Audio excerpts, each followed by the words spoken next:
The sun hung low over the rolling hills of Wessex as the young girl sat by the window, gazing at the golden fields stretching out in the distance. Edith of Wessex, the daughter of the powerful Godwin, Earl of Wessex, was no ordinary child. Even at a young age, there was something regal about her presence. Her father, one of the most influential men in England, had long been at the center of the kingdom's politics, and Edith was no stranger to its intricate web. Born around 1025, Edith was raised in the midst of political ambition and noble grandeur. Wessex, at this time, was the heart of Anglo-Saxon England, and the House of Godwin was a force to be reckoned with. Her father had risen from humble beginnings to become one of the wealthiest and most powerful men in the kingdom. It was said that Godwin's power was only matched by the might of King Canute, the Danish king who ruled over England. But Edith was not just the daughter of a powerful man. She was also a young woman who understood the weight of her family's expectations.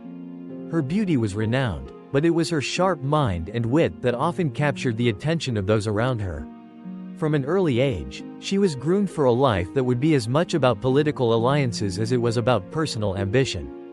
Her childhood, though marked by luxury and privilege, was not without its challenges. Wessex was a land of ever-shifting power dynamics, where noble families were in constant competition for control of land, influence, and the king's favor. Godwin, her father, was no exception. He was both feared and respected, and his rise to power had made him a target of envy and distrust among other nobles. As Edith grew older, the political landscape in England became more volatile. King Canute's reign, though stable, was marked by growing tensions between the Danish and Anglo-Saxon factions. And within this divided world, Edith's life was soon to be shaped by her father's ambition. One summer's day, when Edith was just a teenager, her life took a turn that would forever change her fate. Her father called her into the great hall of their family home, where he and several trusted advisors were gathered. She could feel the weight of their gazes upon her as they discussed matters of great importance, plans for alliances, land, and, as it turned out, marriage. Godwin, ever the shrewd strategist, had begun to consider an alliance with Edward, the exiled son of the late King Athelred the Unready. Edward, who had spent years in Normandy after the fall of his father's kingdom, was now returning to England, seeking his rightful place on the throne. His claim was tenuous, but with the support of powerful allies, it was not out of the question that he could one day ascend to the throne of England. Edith's heart fluttered at the mention of Edward. She had heard stories of him, how he was known for his piety, his devout faith, and his noble lineage, but in that moment, she did not fully understand how deeply her life would be entwined with his. Her father's voice broke through her thoughts. "Edith," he said, his tone measured but firm, "this is a chance for us to strengthen our power. And for you, a chance to secure your future. Edward is a man of honor. He has the potential to become king, and it is only wise for us to ensure that our house is aligned with him." Edith's heart raced. This marriage would not be one of love, it would be one of political necessity. She had been raised to understand the importance of such unions. But this union would be different. Edward was not only the future king. He was a man whose devotion to God was so strong that rumors of his vow of celibacy circulated in court. Her own desires and hopes for a personal connection with her future husband were, for the time being, irrelevant. In the months that followed, Edith's life took on a new focus. She was prepared for marriage to Edward, but it was clear that their union was driven by duty, not love. The political stakes were too high for anything else. The young woman, once a child of Wessex's rolling hills, was now a key player in a game that stretched far beyond the borders of her home.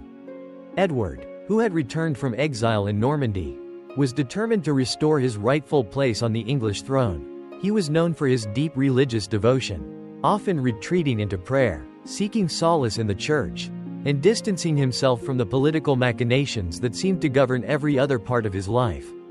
In many ways, his faith was both his strength and his weakness. To Edith, this devotion created a strange distance, making it difficult to imagine what life with him would truly be like.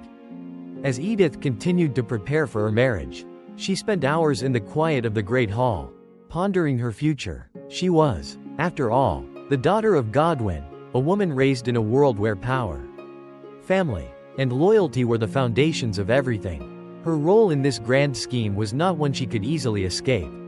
And though her heart longed for a deeper connection, she knew that her duty was to her family, to England, and, now, to Edward. And so, as the days turned into weeks, and the weeks into months, Edith's destiny was sealed. She was to become Edward's wife, the Queen of England, though she knew in her heart that her path would never be as simple as the titles she held.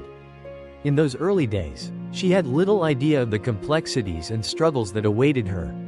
She could not yet see the ways in which she would shape Edward's reign, nor how she would navigate the deep challenges of a marriage built not on love, but on necessity. But for now, as Edith gazed out across the fields of Wessex, she understood one thing: the life she had once known was slipping away. A new chapter was beginning, and it was one that would change her, Edward, and the entire kingdom of England forever. The winds of change blew fiercely across the hills of Wessex, carrying with them the sound of distant thunder, the rumblings of power struggles that would shape the very future of England. Edith could feel the weight of these changes as she sat by the hearth in her father's great hall. The flickering flames cast dancing shadows on the stone walls, but they could not obscure the unease in her heart. Her father, Godwin, was a man of great ambition and cunning, but that ambition came at a cost. In this world of shifting alliances and dangerous rivalries, one misstep could mean ruin. It was during these turbulent times that Godwin had cemented his position as one of the most powerful men in England. His rise had been as swift as it was impressive, and his influence stretched far beyond the borders of Wessex. Once a mere nobleman, Godwin had maneuvered his way to the top by aligning himself with King Canute, the Danish king who had ruled England for over a decade. Through shrewd political marriages and alliances, Godwin had secured his position as the most trusted advisor to Canute. But, like all men in power, Godwin had his enemies, and in the world of medieval England, it was only a matter of time before rivalries turned deadly. In Edith's youth, the House of Wessex had been at the center of a kingdom on the brink of transformation. The Danish rule under King Canute had brought a semblance of stability. But the old Anglo-Saxon aristocracy chafed under the yoke of foreign kingship. Canute's death, which would occur soon after Edith's marriage, would set off a chain of events that would threaten to undo the fragile peace of the kingdom. The Danish influence, once so strong, was beginning to wane, and the Anglo-Saxon lords were eager to reclaim the throne. Godwin's power was inseparable from these shifting tides. While Canute had ruled as a strong and capable monarch, his death marked the beginning of a delicate power vacuum. The Danish crown, now in the hands of Canute's children, seemed weak, and the Anglo-Saxon nobles began to think of reclaiming what they saw as their birthright. Godwin, however, was no fool. He understood that power was never given, but always taken, and he was prepared to fight for it. As a child of Wessex, Edith had been witness to the complex political dance that her father played with such skill. The court was a place of constant negotiation, where every word spoken carried weight and every gesture could be interpreted as a sign of loyalty or treason. Though she was young, Edith was sharp enough to understand the stakes. She had been raised to understand the art of diplomacy, to see beyond the veils of loyalty and betrayal, and to play her part in securing the future of the House of Wessex. Her father's rise was not without its challenges. The powerful noble families of England were not easily swayed by Godwin's ambition, and many viewed his increasing influence with suspicion. The House of Leofric, Earl of Mercia, and the House of Seward, Earl of Northumbria, were powerful rivals, and their support of King Canute was a significant threat to Godwin's authority. In the murky world of medieval politics, a rival noble's word could bring down a man of even Godwin's stature. Edith had learned from an early age that her father's ambition was as much about outsmarting his enemies as it was about loyalty to his allies. Her marriage to Edward was just one piece in this intricate puzzle. For Godwin, the union was a strategic move, one that would bind the House of Wessex to the exiled prince who might one day be crowned king. But Edith had not yet realized the full weight of this alliance. She was a pawn in a game much larger than herself, and her father was teaching her, through both word and deed, how to survive in the treacherous world of politics. When Edward, still living in exile in Normandy, returned to England in 1041, the political atmosphere was charged with anticipation. The young prince was a man of great potential, his lineage tied to the kings of England. And yet his claim to the throne was weak. He was a figurehead in many ways, supported by those who believed that the Anglo-Saxon monarchy should return to its rightful line. But Edward, though ambitious, was not a man of great military might. He had lived much of his life in exile, and now he sought to reclaim what was his by right. Godwin, ever the opportunist, saw in Edward not only a way to strengthen his own position but also a means of gaining favor with the powerful factions of England.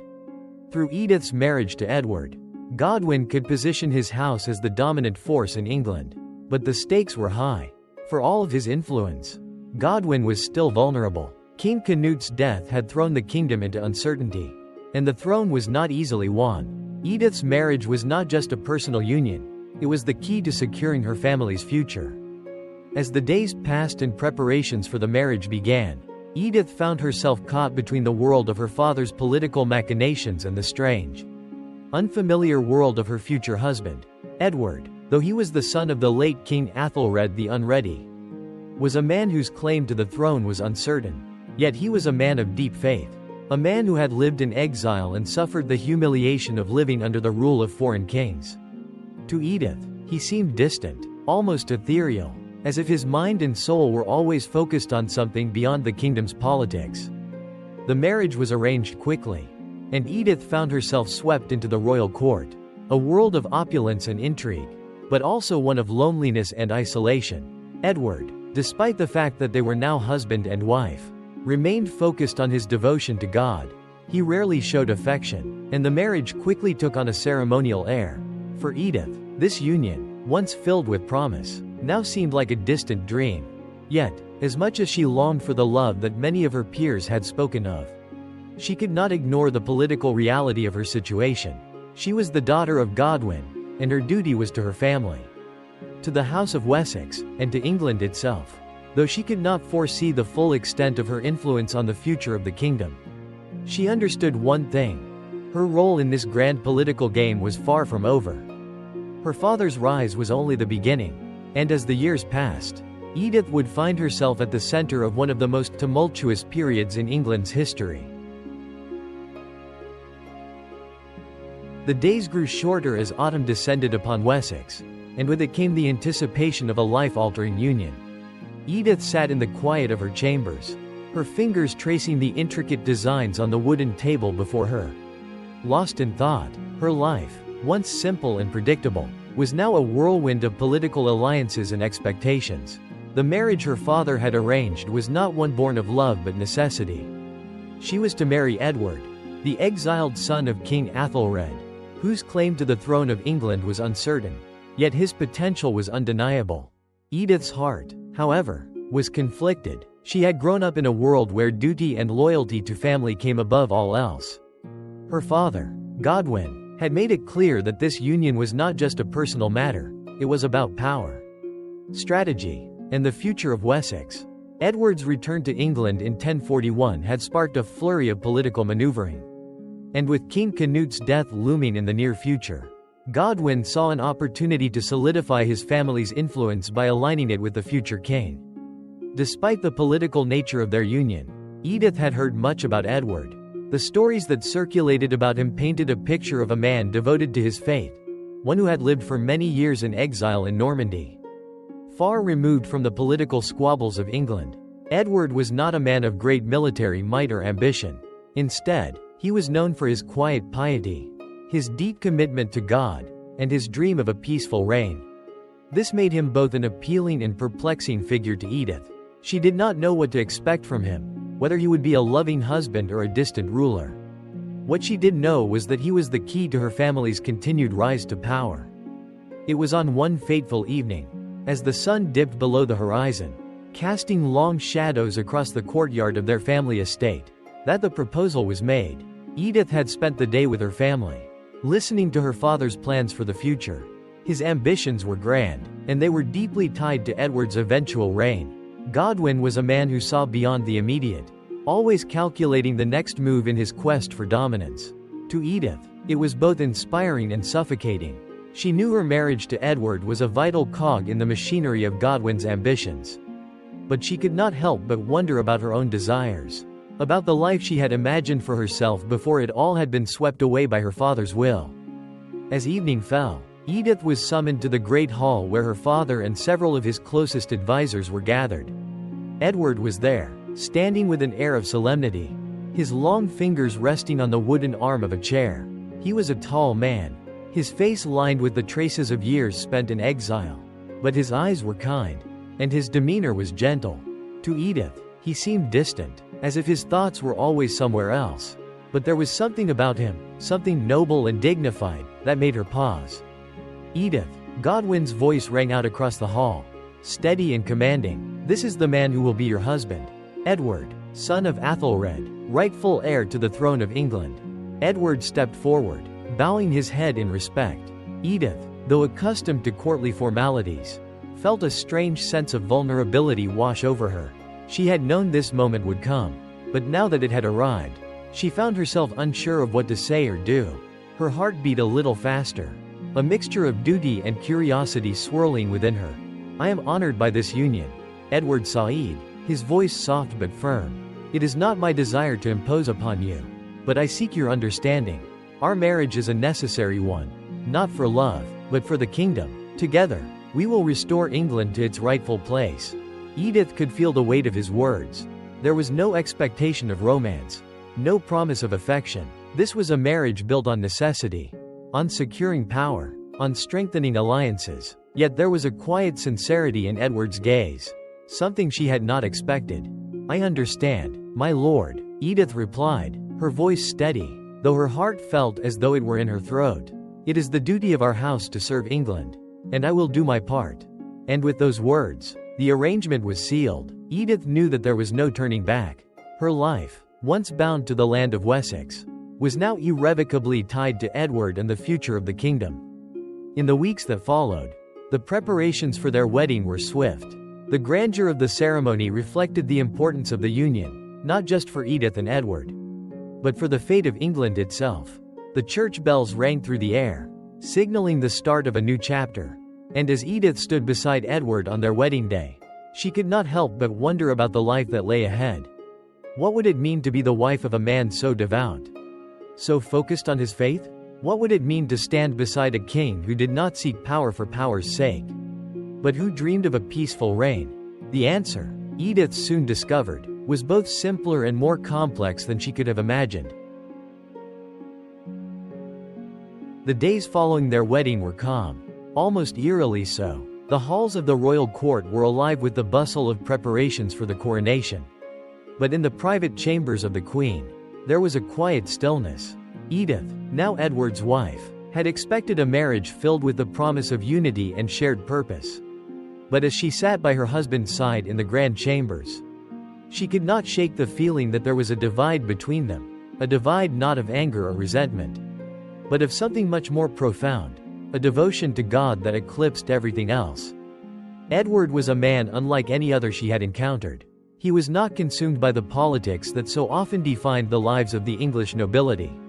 Nor was he driven by ambition or the desire for conquest.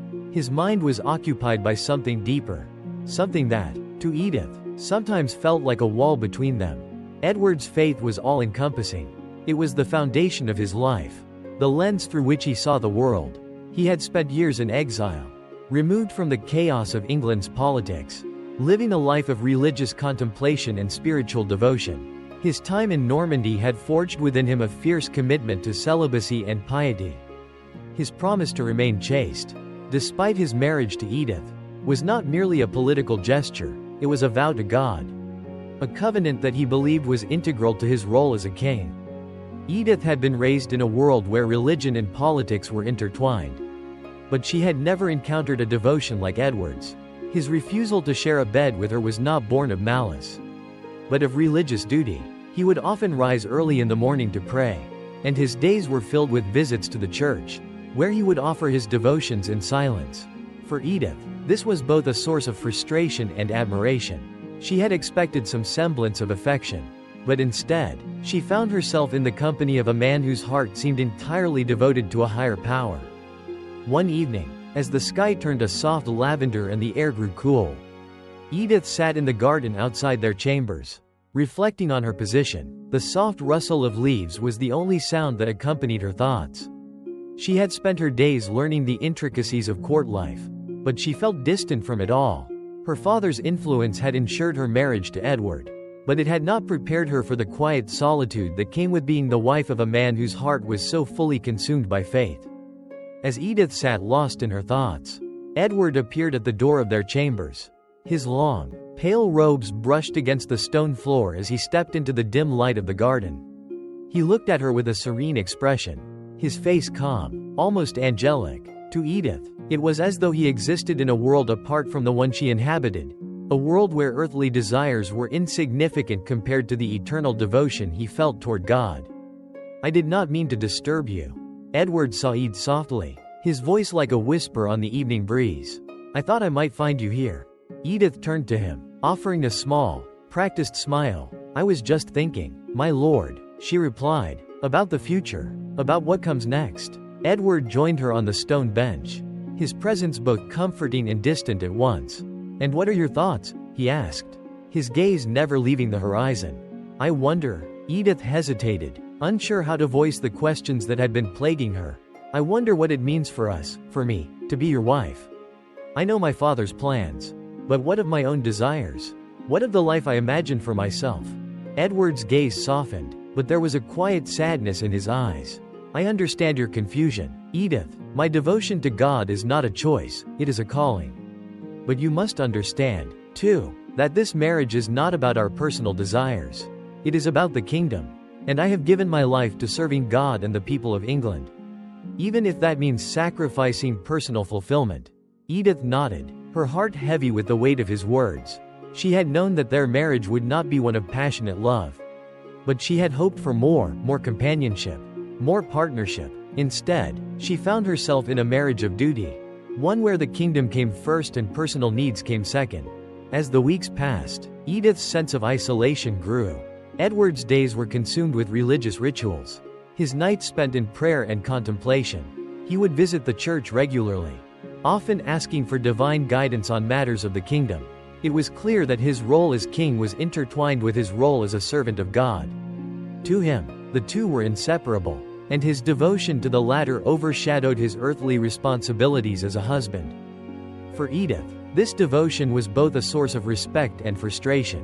She had always admired the strength of her father's political acumen, the way he balanced ambition with family loyalty.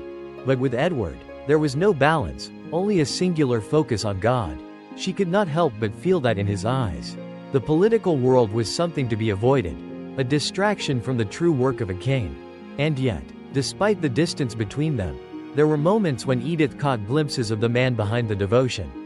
In the quiet of the evening, when Edward would speak of his hopes for the kingdom, his dreams of peace and prosperity, she could see the man he could be. There were times when he would listen to her, truly listen, as she spoke of her thoughts on the kingdom and its future. In those moments, she could see the flicker of a partnership, a possibility that they could work together to strengthen England. But those moments were fleeting, and the wall of Edward's religious devotion soon closed it off once more. Despite her inner turmoil, Edith began to understand that her role in Edward's reign was not to be one of passion or personal fulfillment. It was to support him in his quest to lead England, to be the quiet strength behind the throne.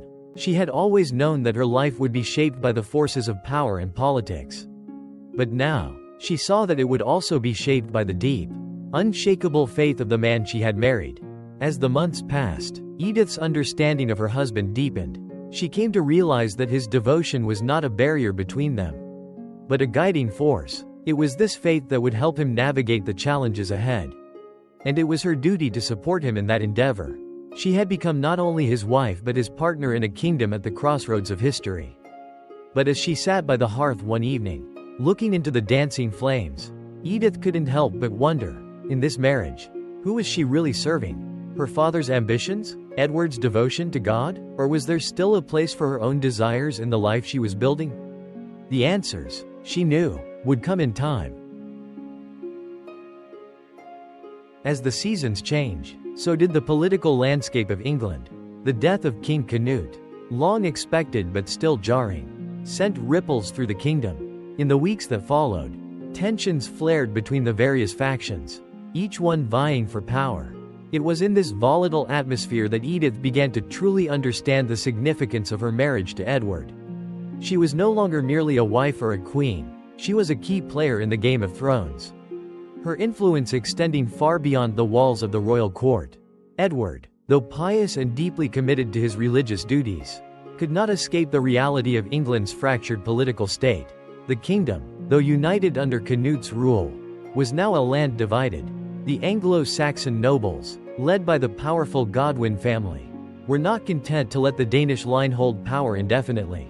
Among them, Edith's father, Godwin, stood out as one of the most influential figures in the realm. His rise to power had been swift and impressive, but it had also earned him numerous enemies, both among the nobles and the clergy.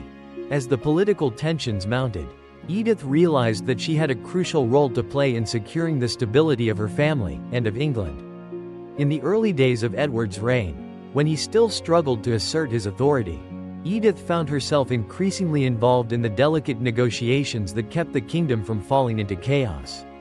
Edward, with his focus on religious matters, often relied on Edith's counsel to navigate the complex web of politics. She was no longer just the queen in name, she had become a trusted advisor to her husband. A quiet but powerful force in the court.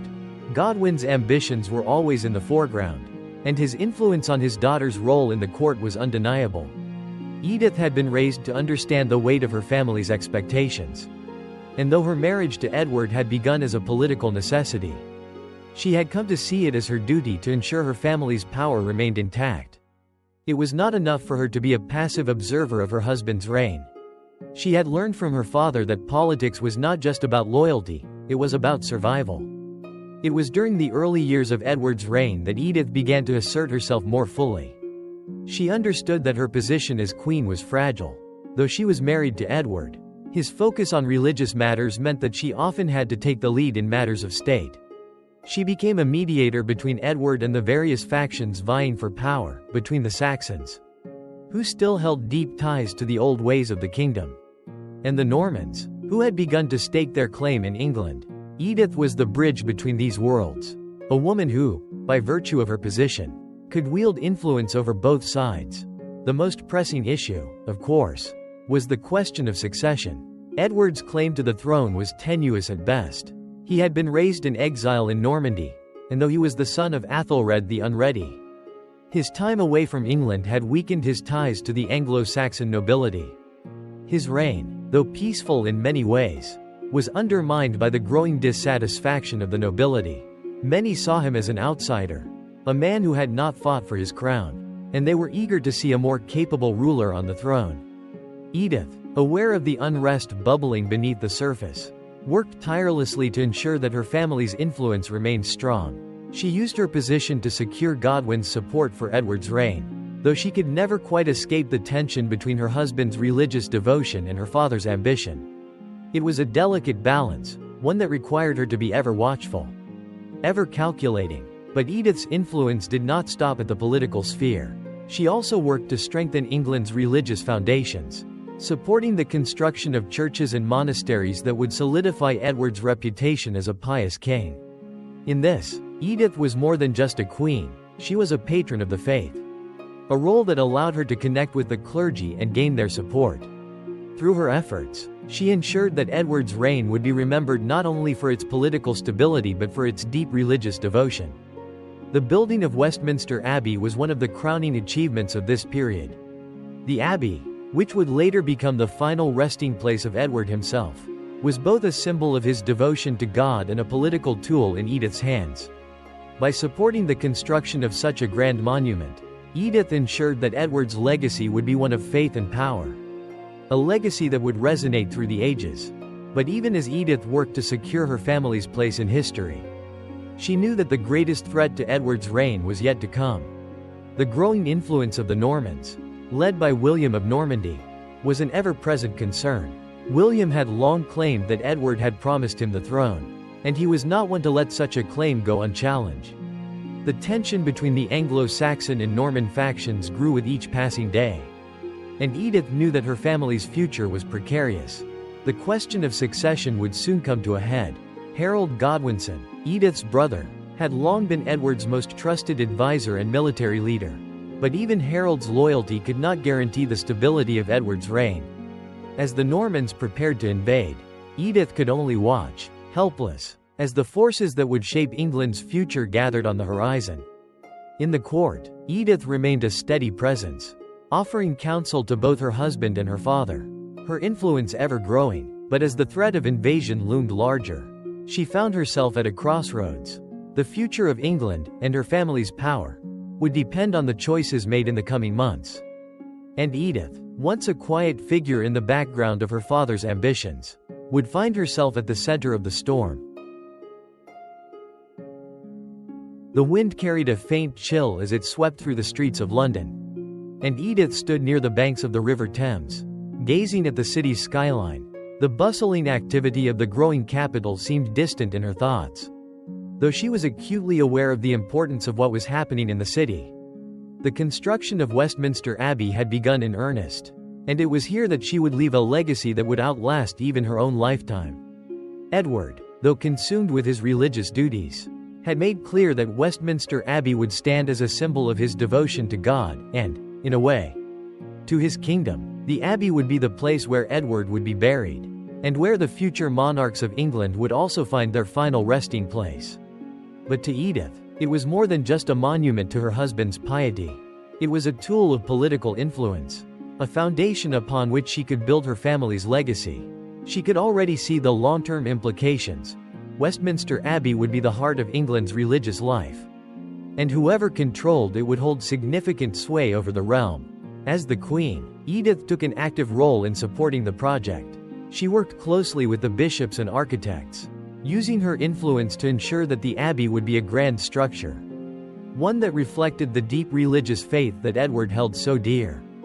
Though the work was often slow, as such monumental projects tend to be, Edith ensured that it progressed smoothly. She personally saw to the funding, organizing donations from nobles and wealthy landowners, and ensuring that the project's scope expanded as Edward's vision grew. But it wasn't just the grandeur of the abbey that mattered to Edith. It was the way in which the project could unite the people of England, both Anglo-Saxon and Norman, and solidify the king's role as the spiritual leader of the land. The abbey was a symbol of unity, a place where both Saxon and Norman could come together under the banner of faith. Though the political landscape was fractured, Edith believed that the abbey could become a source of stability. One evening, as the construction of the abbey neared its first major phase of completion, Edith stood at the edge of the site, watching the craftsmen and laborers work by torchlight.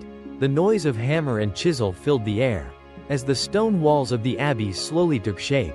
It was an awe-inspiring sight, but it also reminded Edith of the delicate balance she was constantly trying to maintain.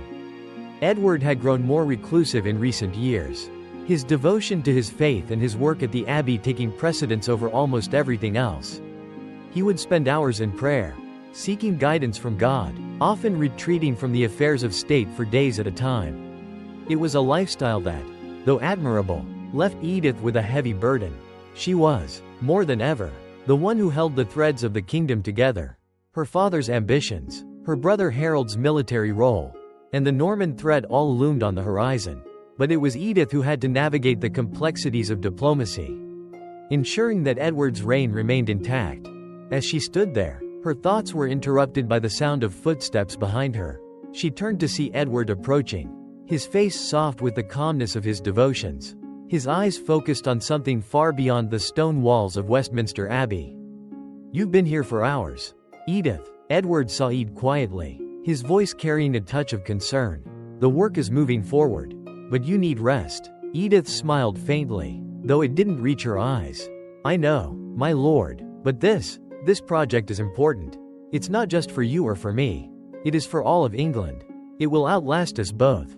Edward's gaze softened as he joined her, standing side by side, looking out at the building site. "I believe it will. I believe that, through this abbey, God will guide this kingdom to peace and prosperity. It is my gift to England, and to the future." Edith nodded, her thoughts momentarily drifting to the future. She had spent so many years standing at Edward's side, supporting him, doing what needed to be done to keep the kingdom intact. But the looming threat of the Normans, led by William of Normandy, was ever present in her mind. She knew that once the abbey was finished, Edward's devotion to God would leave him vulnerable to the political games played by men like William, who had his eyes set on the throne. Still, Edith found solace in the quiet certainty of the abbey's construction. It would stand as a testament to Edward's reign, his devotion to God, and their shared legacy. But she also knew that it could not be the only legacy they left behind. There was more to be done. As she walked back to the palace later that evening, Edith's mind raced with the plans that were beginning to take shape. Westminster Abbey was only part of the equation. She had to find a way to secure the future of the kingdom, to ensure that the throne remained in the hands of the rightful heirs. The Norman threat had to be dealt with, once and for all. Over the following months, Edith continued to support Edward's vision for the abbey, but her political role was becoming clearer. She used the influence she had cultivated over the years to strengthen her family's position in the court, ensuring that Godwin's power remained firmly entrenched. As the power struggles grew, she worked tirelessly to ensure Harold, her brother, remained by Edward's side as a trusted military leader. But even as she played the role of advisor and mediator, she knew that the days ahead would be fraught with danger. The building of Westminster Abbey, though a symbol of divine peace, could not hide the political storms brewing on the horizon. In the weeks to come, as the Abbey's grand structure slowly rose to dominate the London skyline, so too would the challenges to Edward's reign rise, bringing with them the threat of war. Edith, caught between her duty to Edward, her family, and her country, would find herself at the heart of a storm that would test not only her resolve but her very loyalty to the kingdom she loved. The sun was setting over the quiet expanse of the royal estate. But within the stone walls of the court, the atmosphere was anything but peaceful. Edith stood near the window of the royal chambers, staring out at the darkening landscape, her thoughts far from the tranquil scene outside. The Kingdom of England, though held together by the delicate web of her father's influence, was beginning to unravel. The future of her family, and of England itself, was hanging by a thread. For years, the threat of the Normans had loomed in the background, a quiet rumble that hinted at the inevitable storm. But now, it had become impossible to ignore. William of Normandy, the Duke of Normandy, had long claimed that Edward had promised him the throne of England. Edward, whose loyalty to God and his religious vows had often kept him distant from political matters, had dismissed William's claim as just that, a claim. But for William, this promise was not a mere rumor. It was his right, and he intended to take it. Edith had heard whispers of William's preparations for invasion, of the army he was amassing on the shores of Normandy, ready to cross the English Channel. In the quiet corridors of the court, the whispers were growing louder. Harold Godwinson, Edith's brother and Edward's most trusted military leader, was keenly aware of the looming threat.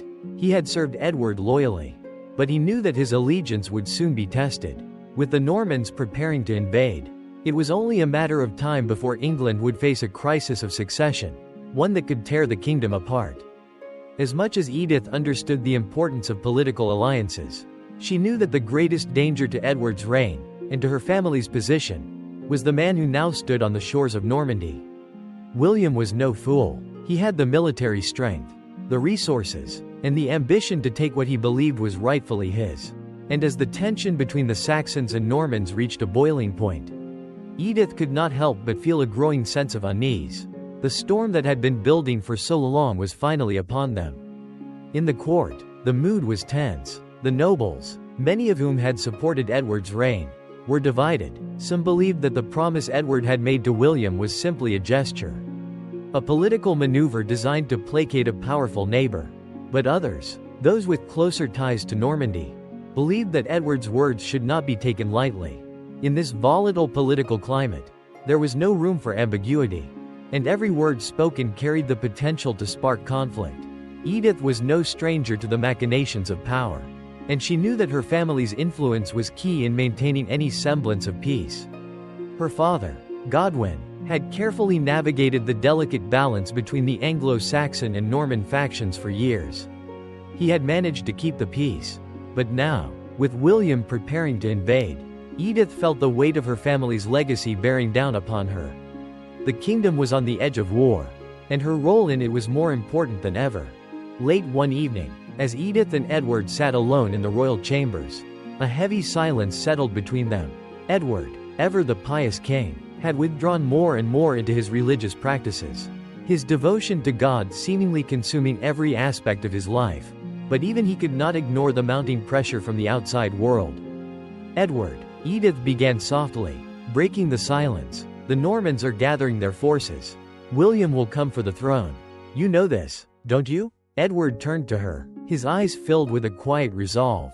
"I know, Edith, and I have prayed for guidance. But God's will shall be done. I trust in his plan." Edith, though understanding of Edward's faith, could not hide her frustration. "Your trust in God is unwavering, my lord, but England's future is uncertain. We must act. We cannot wait for divine intervention to save us. The kingdom is at risk." Edward's gaze hardened, his usual calm demeanor faltering for a moment. "What would you have me do? Edith, should I raise an army? Should I take up arms against a man who once promised me his loyalty? I have already given my life to God. I cannot. You must act." "Edward," Edith interrupted, her voice filled with a rare urgency. "The future of England is not in the hands of the divine alone. It is in our hands.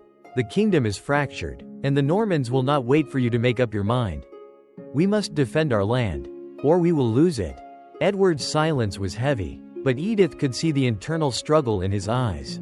He had spent his life praying for peace, not war. He had hoped that his reign would be one of religious devotion and harmony. But now, faced with the reality of an invasion, his dreams of a peaceful reign were slipping away. He knew Edith was right, war was coming, and there was no escaping it. The following days were filled with whispered conversations in the corridors, secret meetings between nobles, and frantic preparations for the inevitable clash. Harold, ever loyal to his brother-in-law, stood at the forefront of the defense, rallying the Saxon army to prepare for battle. But even he knew that the outcome of the coming conflict was uncertain. William of Normandy was a formidable opponent, and his army was well prepared for the invasion. For Harold, the stakes were higher than ever. The future of his family, his country, and his honor rested on the decisions that would soon be made. As the day of reckoning drew nearer, Edith found herself at the center of the storm.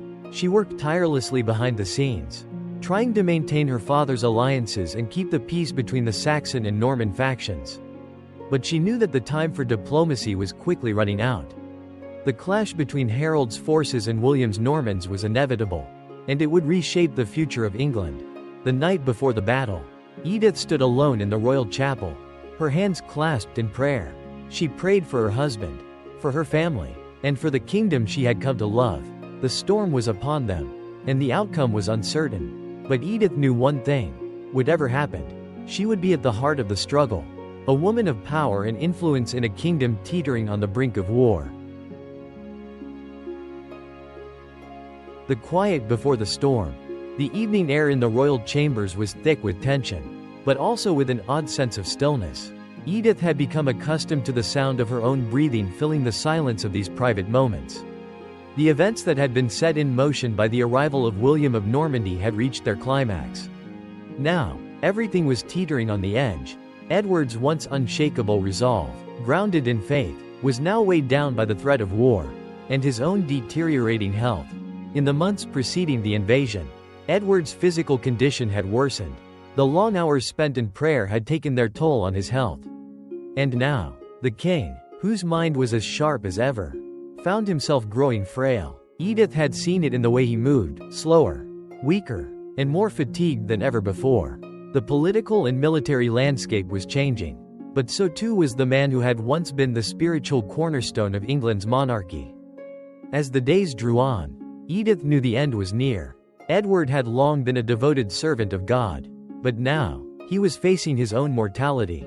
The battle for the throne, which had once seemed a distant concern, was now imminent. The situation was dire, and despite all the preparations being made by Harold to defend England against William's invasion, the fate of the kingdom hung in the balance. Edith had not spoken of her own fears to anyone, but inside, she was preparing herself for what was to come. She had spent the last few years helping Edward with the administration of the kingdom, trying to keep things together in the face of his declining health and the constant threats from both within and outside of England. But she had always known that her role would soon change. The question was, what would happen after Edward's death?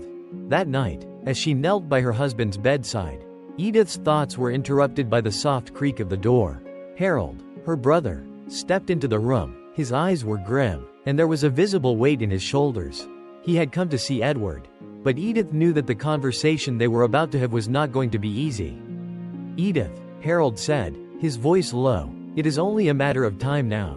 Edith nodded, her heart heavy. She had known this moment was coming, but it didn't make the reality of it any easier to bear. Edward's breathing was shallow, his once strong frame now fragile beneath the covers. His eyes were closed, but there was a faint smile on his lips as if he could sense that Edith and Harold were there. Waiting. "We cannot delay any longer. Edith," Harold continued, "we must prepare for what comes next." Edith's gaze moved from Harold to Edward. The soft candlelight flickered, casting shadows over the room. There was no more time for delays. Soon, the throne would be left vacant, and the succession crisis would become unavoidable. "I know," Edith whispered, "but what of William? He will not simply walk away from this. He believes the throne is his." Harold clenched his jaw, his eyes hardened by the weight of the situation. "We will deal with William. But first, we must prepare for Edward's passing. His death will leave a void, and we must act quickly to fill it." Edith knew exactly what he meant. The question of succession was the most pressing issue of all. Edward had no direct heirs, though he had been married to Edith for many years. Their marriage had been childless. That left the throne open to interpretation. Harold, her brother, had long been a loyal ally of Edward, but there were other claimants, most notably William of Normandy, who believed that Edward had promised him the throne. "We must act swiftly," Harold said again, his voice firm. "You are the queen. You hold the key to our future. Edward's death is inevitable, but the kingdom must not fall into chaos. The Normans will move quickly once they sense weakness." Edith felt the weight of his words in her chest. She had always known her role was more than just ceremonial. But now, the full weight of her responsibility had become clear. She was no longer just a queen beside her husband, she was the protector of the kingdom's legacy. The time for passive observation was over. Now, she had to make decisions that would alter the course of history.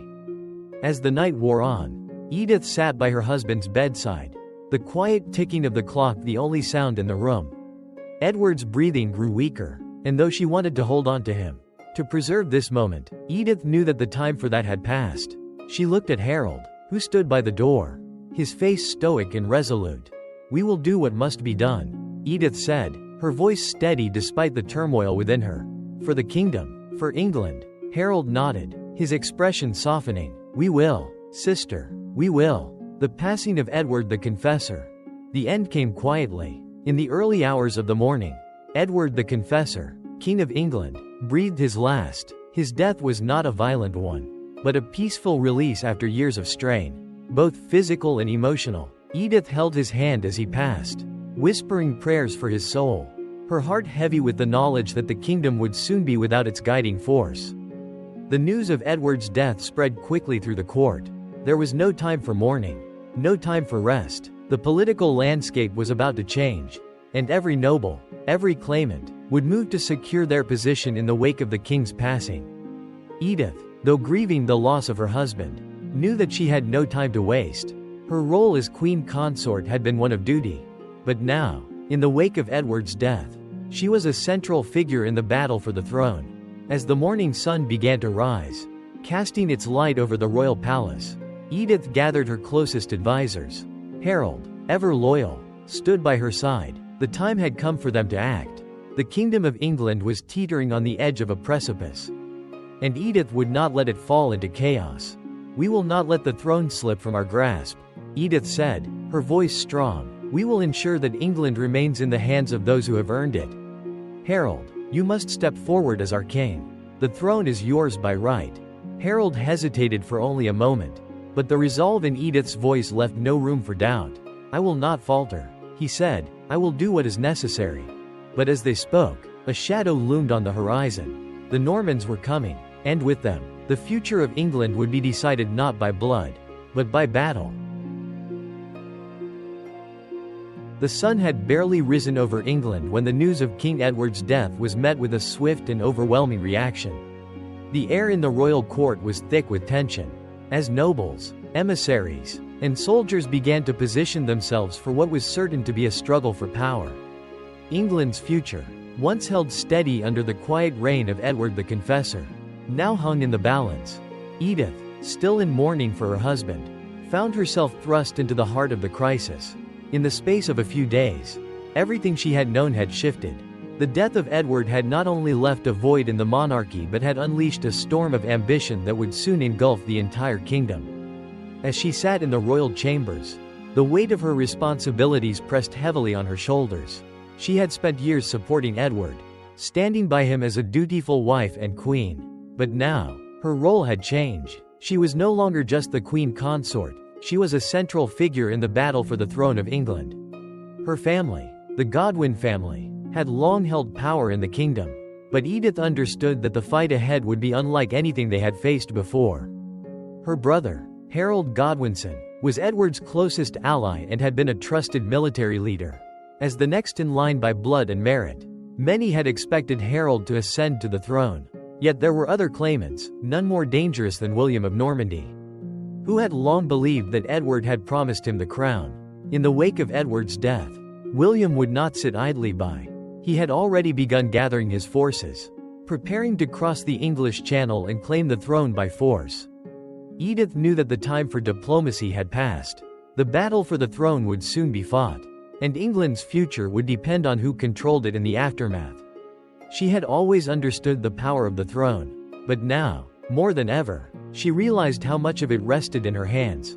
The choices she made in these critical moments would shape the destiny of her family and the kingdom for generations to come. The decision to support Harold. Harold had always been Edith's confidant, her brother and ally in a world of ever-changing alliances. Their relationship, forged in childhood and solidified by years of mutual loyalty, was unshakable. When Edward's health had begun to fail, Harold had been the one who quietly prepared for what would come next. He had hoped, of course, that Edward would live long enough to see his reign through. But as the years passed and the king's health faltered, Harold had slowly started preparing for a life without him. Now, with Edward's passing, Harold stood at the precipice of a monumental decision. As the most powerful Anglo-Saxon noble in the kingdom, and with the support of his family, Harold could easily lay claim to the throne. But he knew that such a claim would be contested, not just by the Normans, but by rival factions within England itself. It was Edith who stepped forward first, offering him her full support.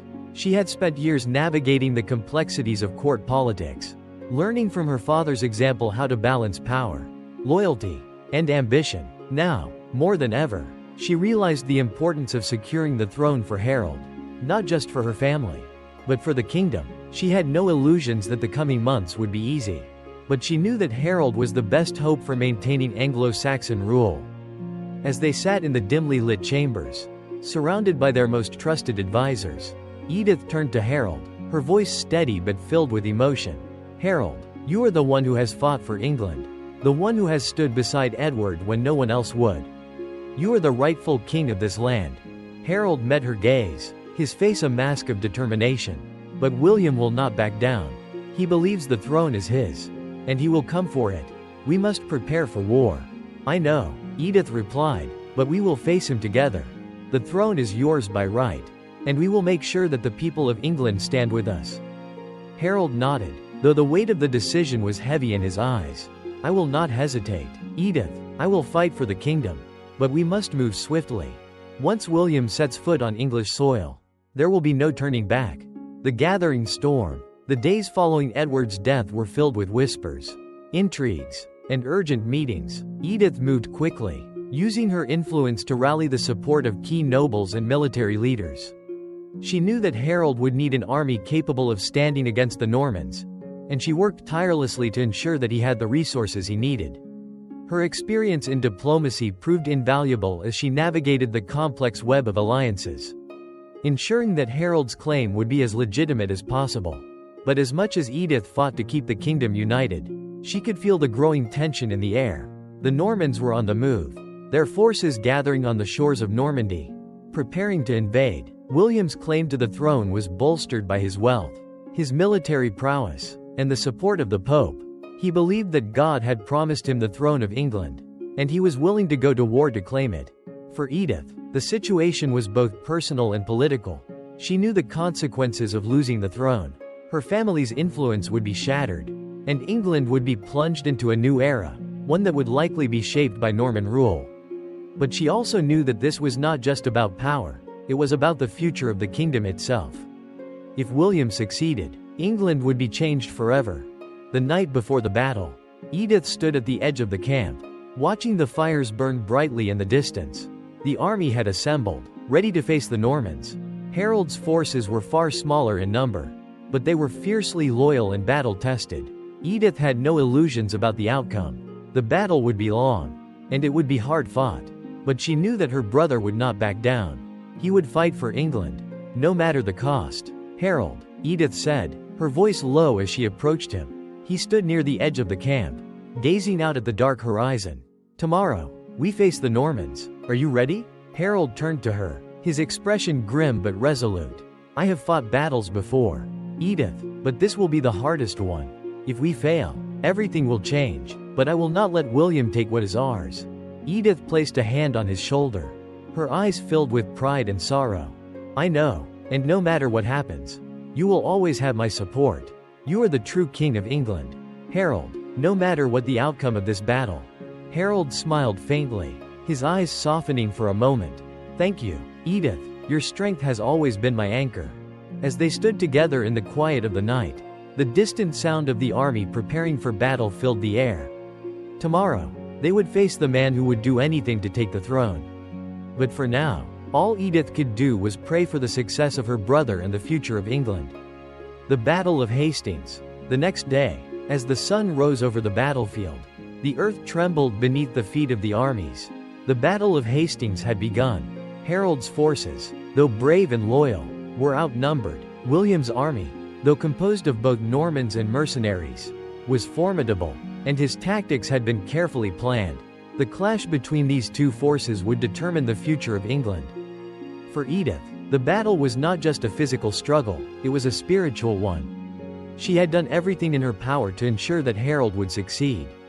But now, as the battle raged on, there was little more she could do. She stood in the background, watching as the forces clashed, hoping that her brother's strength would carry him through.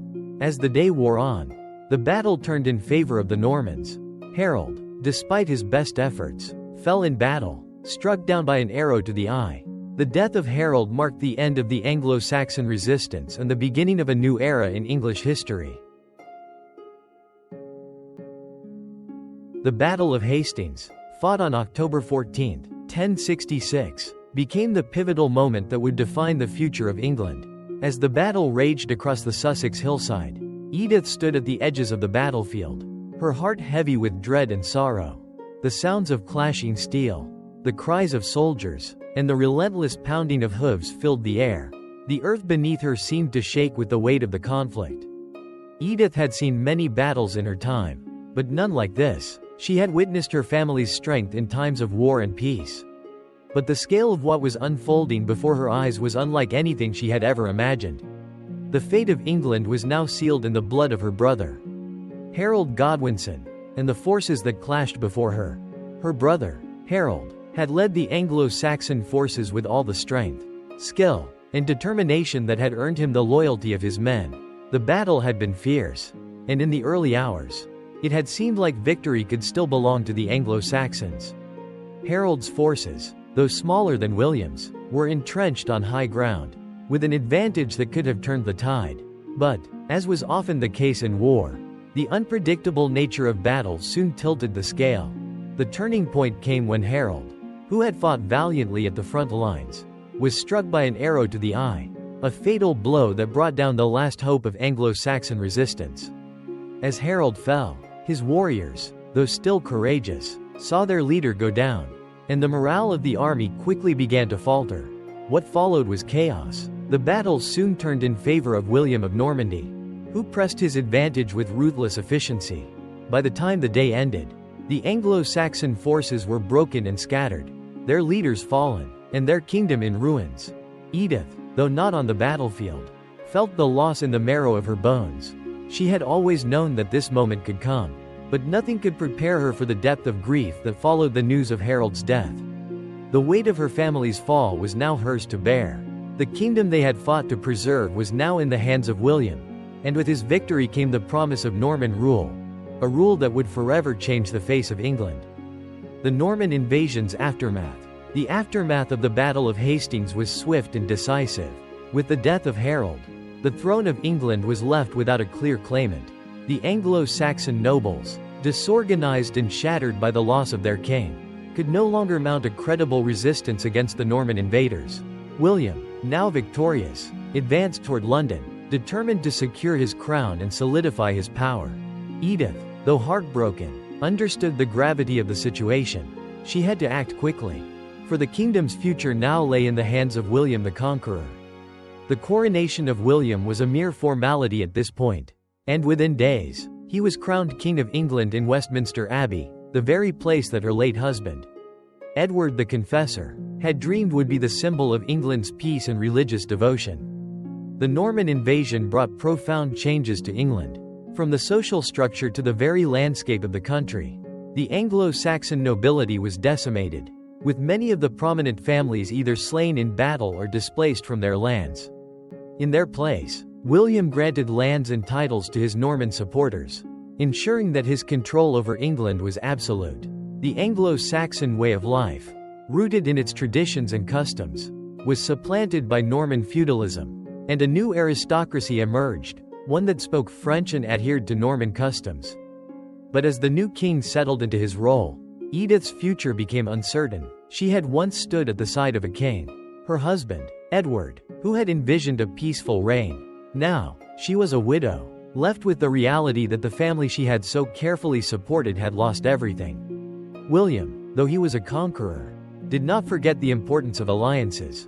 He knew that Edith, as the widow of the last king, was a symbol of the old England, an England that could either resist or accept his rule. Edith was summoned to William's court. She had long been a figure of influence in the Anglo-Saxon world, and her presence in the royal court could either stabilize or disrupt the uneasy peace that William sought to establish.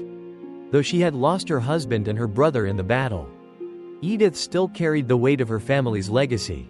She was the last remaining member of the once powerful Godwin family, and as such, her role was both delicate and powerful. Edith's decision to stay or leave. Edith had always been a woman of strength, a survivor in a world dominated by men. But now, standing at the crossroads of history, she faced a difficult decision. Should she remain in England under Norman rule, or should she seek refuge in a land where she could rebuild her life? She had no desire for revenge. Revenge would serve nothing, but she knew that her voice, though no longer the voice of a queen, still held power. She could choose to remain a symbol of resistance, or she could quietly accept the new world order. The decision weighed heavily on her. She was a woman who had spent her life supporting others, from her father to her husband to her brother. Now, in the aftermath of the battle, she found herself alone, standing at the threshold of a new and uncertain future. She chose to stay. Rather than leaving England, Edith decided that she would stay and adapt to the new regime. Her decision was partly out of necessity. She had no lands to return to, no family to turn to, but it was also out of duty. Edith knew that England would not be restored to its former self. William had won, and there was no going back, but she believed that, through quiet influence and diplomacy, she could help ease the transition. The people of England, after all, still needed leadership, and in the midst of conquest, it was important that someone understood the old ways, someone who could bridge the divide between the old and new rulers. When Edith arrived at William's court, she was treated with the respect due to the widow of a king. William, despite the bloodshed and destruction his conquest had caused, knew that Edith was a valuable figure. He also understood that her loyalty, whether to him or to England, was yet to be fully tested.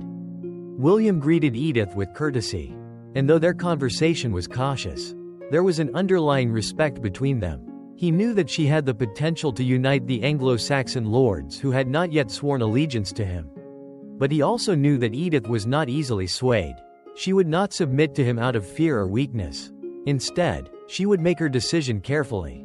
Considering the future of her people and her family's legacy, I offer you no throne, no title. Edith, William said one evening, his voice calm, but you are the last of the line that once ruled this land. If you swear loyalty to me, you will find a place in my court. Your influence could help bring peace to a fractured kingdom. Edith looked at him steadily, her gaze unwavering. She had heard many offers before, from her father to her husband, all promising power, safety, and security. But now, as she stood before this conqueror, she knew what her answer would be. I will not swear fealty to you, William, Edith replied, her voice firm. Not because I despise you, but because my loyalty lies with England. I will serve the people, not the crown. William studied her for a long moment, then nodded. Then serve your people, Edith. But know this, England is mine now. There is no going back. Edith had not expected anything else from the man who had conquered the kingdom. Yet, she realized that her role in England had only just begun. The new world was emerging, and she had a choice to make. She would fight for peace, not through rebellion, but through quiet influence, working within the system that had been forced upon her. She would honor the legacy of her father, her husband, and her brother, not through warfare, but through the preservation of what was still sacred in the heart of England. The years following the Battle of Hastings were transformative for England. The once proud Anglo-Saxon kingdom, its roots in ancient tradition and culture, was now under the control of a Norman king. William the Conqueror had imposed his rule upon the land with an iron fist. But even the most resolute conquerors must reckon with the complexities of governance and the legacies they inherit. Edith, widow of Edward the Confessor, sister of Harold Godwinson, and the last living member of the once powerful Godwin family, found herself at the heart of the emerging world. Though she had initially questioned her role in this New England, she quickly realized that her legacy would not be defined by bloodshed or rebellion, but by her resilience and quiet influence. In the early years after the conquest, Edith navigated her relationship with William with caution, maintaining her dignity and respect for the English people she had once served. She knew that, under the Norman king, England would never be the same. The Anglo-Saxon nobility had been decimated, many of them either killed in battle or forced into exile. William's forces, now entrenched in the kingdom, had begun to implement Norman feudalism, replacing the old Anglo-Saxon ways of governance with their own system. The land was redistributed, and English traditions were increasingly overshadowed by French customs. But Edith remained a symbol of continuity in a fractured world. The quiet strength of Edith. Though Edith had not sworn fealty to William in the traditional sense, she had carved out a position of influence in the royal court. She worked quietly, behind the scenes, using her understanding of Anglo-Saxon customs to bridge the gap between the new Norman rulers and the English people. Her loyalty was to England. Her loyalty was to the people who had trusted her family for generations. But her approach was one of quiet diplomacy. Edith did not seek to overthrow the Normans or to reignite the fire of rebellion. Instead, she sought peace, a peace that would allow her people to endure despite the overwhelming changes that had been thrust upon them. The life of a queen without a kingdom had been one of transition. Edith had no title, no lands to rule, but she found other ways to serve. Her most significant contribution was to the spiritual life of England. With her piety, deeply rooted in the Christian faith that had guided her and her husband's reign, Edith worked tirelessly to preserve the sanctity of England's monasteries and abbeys. She supported the building of churches and the care of the poor, ensuring that the spiritual needs of the people were met. As an emissary between the Normans and the English Church, Edith used her connections and her knowledge of both the Anglo-Saxon and the Norman worlds to protect the interests of the Church in a time of transition. While William solidified his rule with strategic marriages and military campaigns, Edith played a crucial role in the kingdom's spiritual and cultural preservation. Her influence was felt throughout the Church, where her voice was respected, and among the common folk, who still remembered the Godwin family's rule.